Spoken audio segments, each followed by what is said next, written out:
Hope in the waiting. Lamentations chapter 3, verse 25 and 26. The word of the Lord says, "The Lord is good to those who wait for him. To the soul who seeks him, it is good that one should wait quietly for the salvation of the Lord." Waiting does not mean God is late. It means God is still writing something beautiful. Mga igsoon, unsay pinakalisod buhaton sa panahon nga wala kay makita. It is not running, not fighting, not even trusting. It is waiting.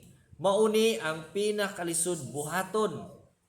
Waiting for answers, waiting for healing, waiting for open doors, waiting for God to move. But in the book of Lamentation, a book born out of national tragedy and a deep personal sorrow, we find a profound declaration of faith. It says, "The Lord is good to those who wait for him." This is not empty hope.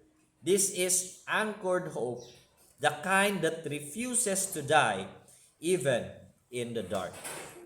In Lamentations chapter 3, Jeremiah, often called the weeping prophet, wrote these words during the destruction of Jerusalem. His city was in ruins. His people were in despair, yet in the middle of deep suffering. He says, "Great is your faithfulness. The Lord is my portion. The Lord is good to those who wait for him." Waiting becomes worship when it is grounded in who God is, not just in what he gives. So what does it mean to hope while waiting?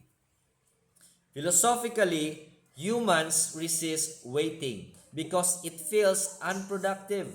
In our performance-driven world, waiting seems like a failure.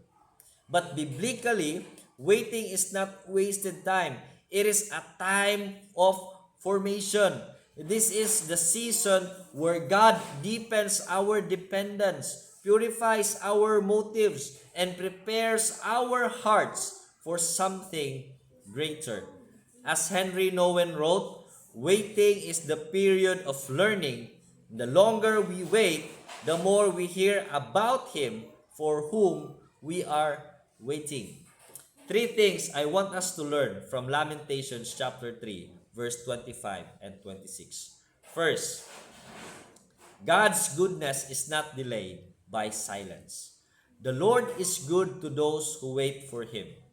This reminds us that God's character remains good even when his answers feel slow. Again, silence does not equal absence, and delay does not mean denial. Ang kahilom sa Ginoo dili pasabot wala siya naglihok. Usahay sa kahilom mas klaro natong madungog ang iyang gugma ug ang iyang tingog. Second, seeking God deepens our hope to the soul who seeks him. True waiting is not passive. It's pursuing God even when he seems distant. Hope grows not by looking at the clock, but by looking at Christ. Not by counting the days, but by clinging to the one who holds time in his hands. Ang pagpaabot mahimong balaan kung ikaw nagaduol sa Ginoo dili lang sa tubag kundi sa iyang presensya mismo. Third and last, quiet trust prepares the heart for God's timing. It is good that one should wait quietly. Waiting quietly means not complaining, not manipulating, not rushing, but resting in God's perfect timeline. This is the kind of faith that whisper, "I do not know when, but I believe God will come through." There were seasons in my life when waiting felt like the hardest part.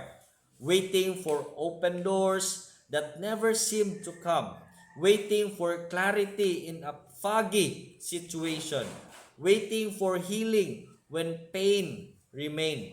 But in those moments, I discovered something deeper. God was not making me wait to punish me. He was preparing me.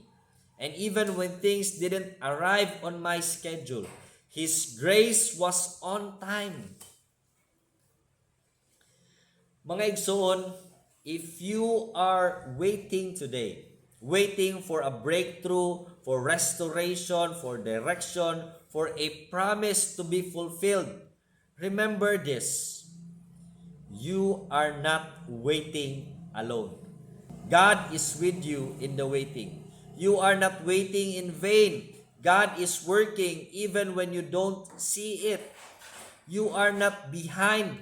God's timing is still perfect. Hope is not just holding on to something. It is holding on to someone. So wait with expectation, wait with quiet trust, because God never forgets those who wait on Him. Good day and God bless everyone.